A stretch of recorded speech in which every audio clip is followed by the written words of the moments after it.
मी मुलांना एक आव्हान दिलं होतं की जोडी जोडीमध्ये एकमेकांना बेरजेचे 10 वजाबाकीचे 10 गुणाकार 10 आणि भागाकार 10 या पद्धतीने एकमेकांना गणित द्यायचं, एक एक अशा क्रमाने.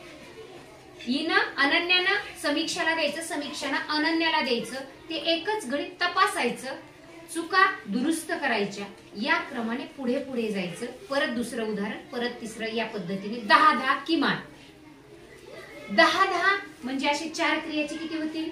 40 झाल्यानंतर पुन्हा ज्याचे 40 झाले त्याला पुढे सांगितलं की तसंच क्रमाने. मग कसा क्रम दिला?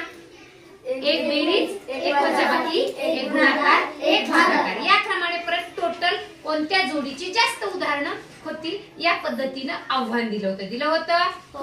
सगळ्यांनी पूर्ण केलंय प्रत्येक जोडीने. आणि आता आव्हाने जोडीने जिंकणार होता का एकटा जिंकणार होता? जोडीने. पुन्हा ते तपासायचं होतं की तसंच ठेवायचं होतं? तपासायचं होतं. बघा मग आता आपण बघूयात गौरवी आणि श्रेयश यांच्या दोघांनी पण सेम उदाहरण असतील का वेगवेगळे असतील? जोडीचे सेम असतील का वेगवेगळे? सेम म्हणजे संख्या सेम असणार, उदाहरणं वेगवेगळे असतील पण त्याची संख्या मात्र सेम असणार आहे. मग आता गौरवीने आणि श्रेयसने एकूण उदाहरणं किती सोडवले? 4 क्रियांचे मिळून 45 उदाहरणं सोडवले. आणि ती तपासली आहेत का?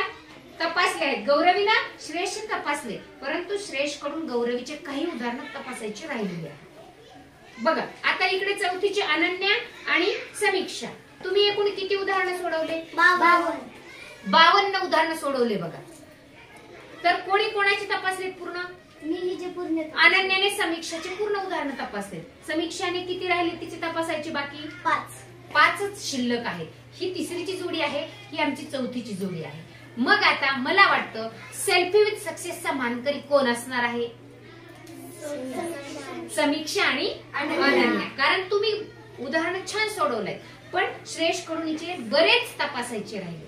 तसेही यांची संख्या 52 आहे, यांची 45 आहे. म्हणून मी दोन्ही जोडीला उभा केलेला आहे. आपण अनन्या आणि समीक्षासाठी सेल्फी विथ सक्सेसचे मानकरी या ही जोडी ठरलेली, त्यांच्यासाठी 3 टाळ्या जोरात देणार आहोत.